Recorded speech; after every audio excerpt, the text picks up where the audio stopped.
Good afternoon. This video is dedicated to the theory of watching HDR video and the scientific choice of TV diagonal size. First of all, the theory to get into the topic at all. What is HDR? What is the difference between HDR and SDR? I think many people don't fully understand what HDR video is and how HDR differs from SDR.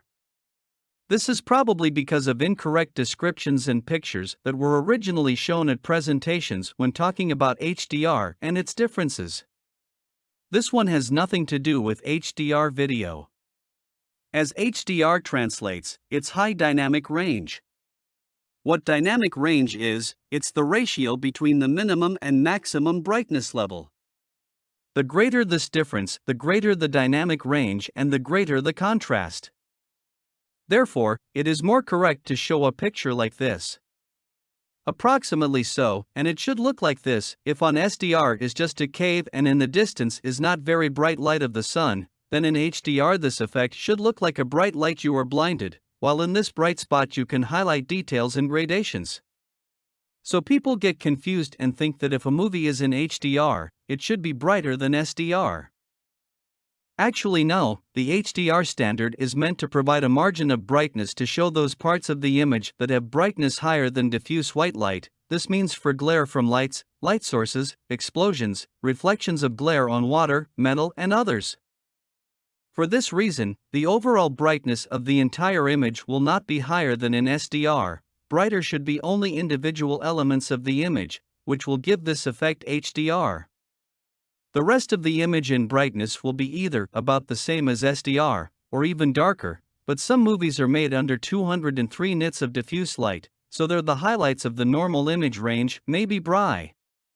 The illumination of the viewing location under HDR is different than SDR. First, the ambient color around and behind the screen in the peripheral vision area is the neutral gray of the D65.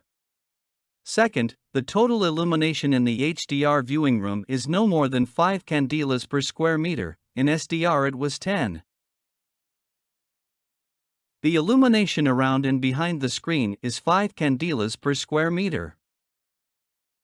Minimum display brightness is desirable 0.005 candelas per square meter or lower.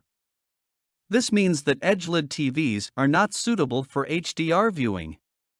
You need a fairly advanced FOLD LED or OLED TV. In fact, for HDR we have two variants of grading and two MDL monitors on which it is done. One for viewing on LED TV, grading is done with parameters from 0.005 to 4000 nits. The second variant for OLED with 0.0005 to 1000 nits. Recently most of the video is done for the second option. Including most of the online movie theaters mastering is done under MDL with PQ 1000 nits. It is a great credit to LG.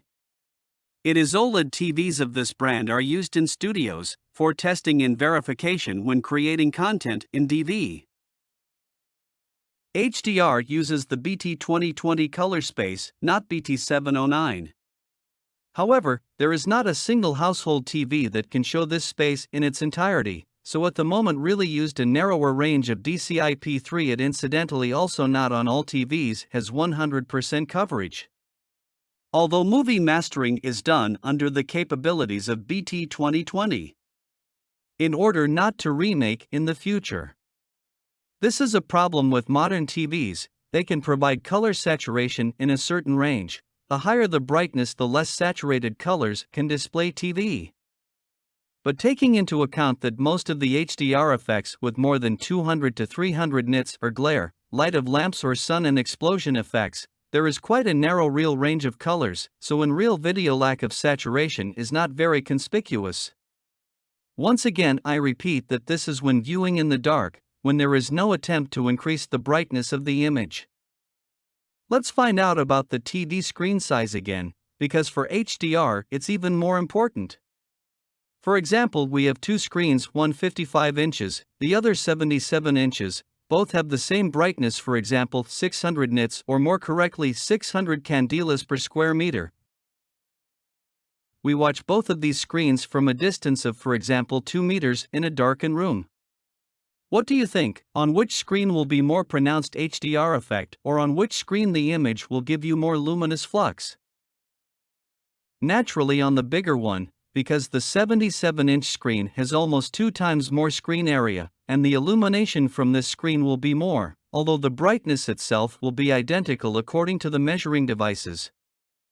So for HDR, screen size is even more important than for SDR. For this reason, the recommended distance from the screen to you is regulated by standards. The optimal distance for HDR viewing is from 1.6 to 3.2 screen heights. If we take the average 2.4 height, then if we are watching a full screen 16:9 video, the screen should be at a distance from you, for 77 inches, 2.3 meters, and for 21:9 video in general the distance is 1.7 meters. For 55 inches TV, respectively, will already be 1.6 meters for 16:9 and 1.25 meters for 21:9 video. Since most of the movies with an aspect ratio of 21:9, I doubt that you watch 55-inch TV with 1.2 meters. More likely 2 meters or more. So the first conclusion is that the bigger the TV, the more visual effect of HDR you will get. And even if 77 inches has a slightly lower brightness than 65 inches, the total effect will be greater. So if you are just buying a TV and choosing between smaller but modern and brighter or bigger but darker, the answer seems obvious to me. The luminous flux is higher in a bigger TV, with the same brightness of the screens in nits. More luminous flux gives more illumination. At the same time, according to scientific studies, the perceived brightness will also be higher in the larger screen by about 15 to 20% at brightnesses above 300 to 400 nits, even with the same measured brightness of the screens. The same dependence on distance, the closer the distance or larger the field of view, the brighter the screen appears. And of course all this works unless you try to use dynamic tone mapping to make the image brighter. Then indeed a brighter TV will give you a brightness boost, but it won't be the same movie, because the EOTF won't match the original intent. And a second example to help you understand why you need a large screen for HDR. See, the light from the screen is coming into your eyes. If you again have two screens 55 and 77 inches, then if we sit at a distance of 1 meter, the amount of light reaching you will be the same. But if you put the same screens at 2 meters, the distance is doubled, the amount of light that reaches you will be reduced by 4 times, in reality of course will be a little less, because of the adaptability of vision to brightness. And it turns out, the closer you sit, the more light reaches you. From 1 meter you neither 55 nor 77 inches will not look, but from 2 meters, 55 is very little, and 77 inches is fine. So the second conclusion is that the farther away from the screen you sit, the less light you will get and consequently, the less HDR effect you will feel. Another reason why you need a bigger screen and you need to sit closer. HDR effect is usually in one area of the screen, while in the same frame can be displayed quite dark object. If the screen is small, then the peripheral vision is not involved, which means that this dark object for you will be invisible, because the sticks in our eyes, responsible for recognizing dark details, are located mostly in the peripheral area of the eye. But if the screen is big and you sit close, you will look at the bright object with the central part of your eye, and you will be able to see the dark object with your peripheral vision. I hope I was able to convince you that for HDR you need a bigger screen and closer viewing distance to get as much effect from HDR as possible.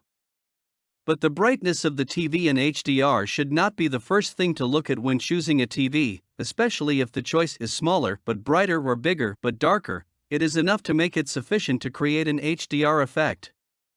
And you may not notice the difference between 600 and 1000 nits if you do not have these two TVs standing next to each other. Naturally, all these calculations are for viewing in a properly lit room. If you are trying to watch HDR in a lit room, with the lights on or the light from the window, then you need 10 times brighter screens to get the effect of HDR scenes. To explain to you the importance of watching HDR movies in a darkened room, let me give you another example. Try pausing this video now and turning off the lights if you're watching this video at home, or at least watching this video in a darkened room. And so let's imagine that we are watching an HDR movie. Here comes the scene. You remember your feelings from the change of brightness. Now everything is the same, but I simulate watching in the light. There is a white frame around the screen. The white frame gives us additional illumination, which we have when watching in the light. Accordingly, the image will no longer be clearly visible to you, because in the light, you can no longer distinguish the dark details, they turn into darkness. Feel the difference. The scene for you is no longer so spectacular, because for your eyes reduces the dynamic range of light. For you to experience the same HDR effect, you need significantly more brightness to create an effect that was sufficient in a darkened room. And one more example, I like it, because unfortunately it shows the current trends, or rather the result. Look, let's imagine you are sitting in a room, there are no extraneous sounds. You listen to music with a large dynamic range, like this one.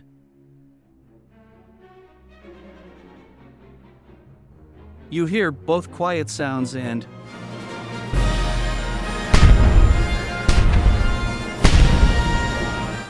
loud sounds. Now you have moved into a car and listen to the same thing, but you are disturbed by the noise of cars in the road. You can no longer fully distinguish the sounds.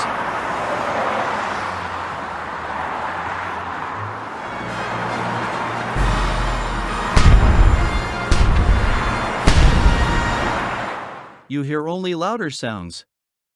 At the same time, the effect of the shot is not the same, because your hearing is already adapted to the noise level. The volume for the brain is counted not from silence, but from the volume of noise. What you will do to hear music better, right, you will increase the volume.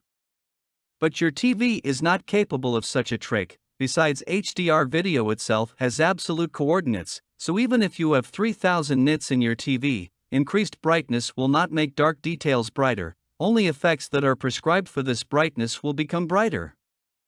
Now the same thing, but the dynamic range of music is made like all modern albums.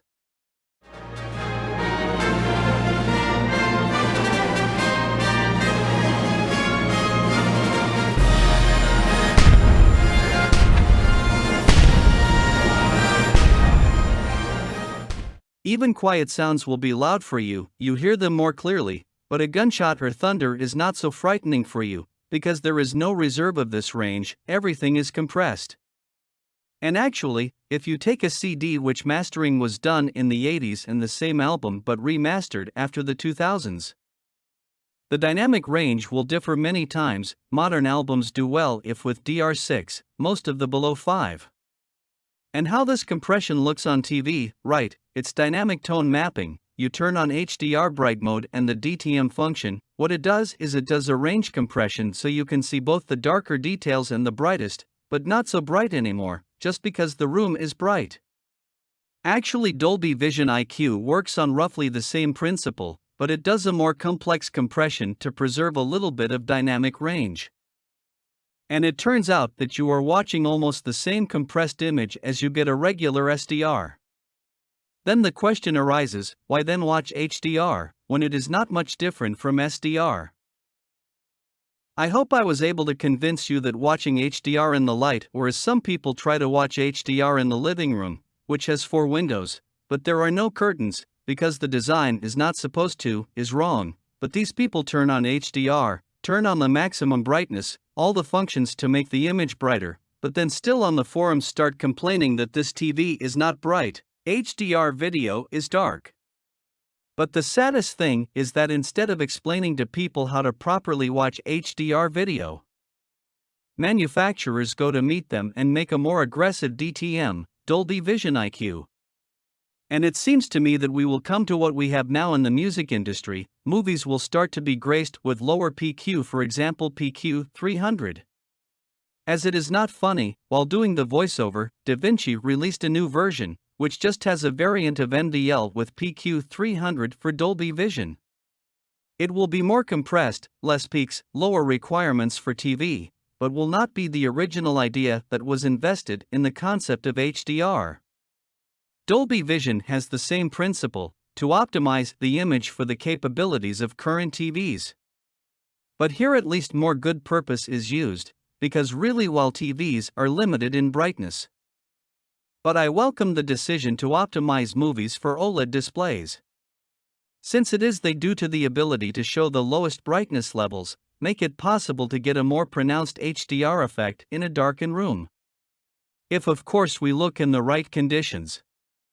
Another difference between HDR and SDR, in HDR there is no gamma, there is a substitute called PQ. HDR uses the standard SMPT St. 2084, which just uses PQ instead of gamma curve. PQ perceptual quantizer is a transfer function of luminance mapping. PQ is a nonlinear transfer function. It is based on human visual perception of banding, visibility of gradient steps, and it can ensure that there is no visible banding at 12 bits of source video. HDR has a minimum luminance level of 0.00005 nits and a maximum of 10,000 nits. The human eye is nonlinear to light. The best we distinguish shades in shadows and low brightness up to about 10 nits. The brighter the light, the less shades we can distinguish in it, or rather need a greater increase to see the difference from the previous level of brightness.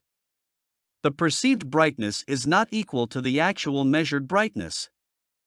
More precisely, in the first fraction of a second you can fully see the measured brightness, but beyond that there is a decrease in perceived brightness. This is scientifically proven. PQ, unlike gamma, is not only nonlinear, but also uses absolute brightness values. The EOTF PQ is actually a match of bit values to the luminance values in nits that the TV itself displays, and this PQ has an exact match of values and luminance in nits, but TVs with lower peak luminance than the target PQ will do either clipping above their maximum luminance or roll-off tone mapping. For example, in the limited range 64 to 940 which is used on UHD Blu-ray discs, it is encoded that the value 64 is 0 nits. This is the minimum value that can be total darkness, and 940 is 10,000 nits. For example, 100 nits in SDR, we take the value of 235 in 8-bit signal, but it is just accepted so. In SDR there is no explicit indication that 100 nits equals 235 units. And in HDR video signal, 100 nit has an exact value of 509 in 10-bit signal in a limited range. And 200 nit is equal to a value of 571 in a limited range. And 1000 nits is 723. As we can see, out of the entire range of 876 values, more than half of the range is allocated to brightness from 0 to 100 nits. This is precisely because of the nonlinearity of our vision. We need more bits of signal so that we don't see gradient banding in the darker areas of the image. It is also because for us brightness has a logarithmic scale and 200 nits differs from 100 nits not by a factor of 2 in brightness, but by about 60% more. And the further up you go, the smaller this difference is to the eye. 1000 nits is brighter than 100 nits, not by a factor of 10 as one thinks, but by about 2.7 times. It has to do with our brains. The brighter the light, the bigger the difference needs to be for us to notice it. The difference between 1 and 2 nits will be big to you, but the difference between 100 and 110 nits will probably be barely noticeable to you, although in the first case the increase is 1 nit and in the second case 10 nits. But at the same time, if you put two TVs next to each other, you will be able to distinguish quite a small difference in brightness, for example 600 nits and 700 nits TVs, but if the TV is 1 and you just change 600 nits TV to 1400 nits TV, then according to your feelings it will be a small difference about 40% brighter. Basically you've realized that we care much more about the brightness range in the shadows than in the highlights. And that's where OLED displays have an advantage.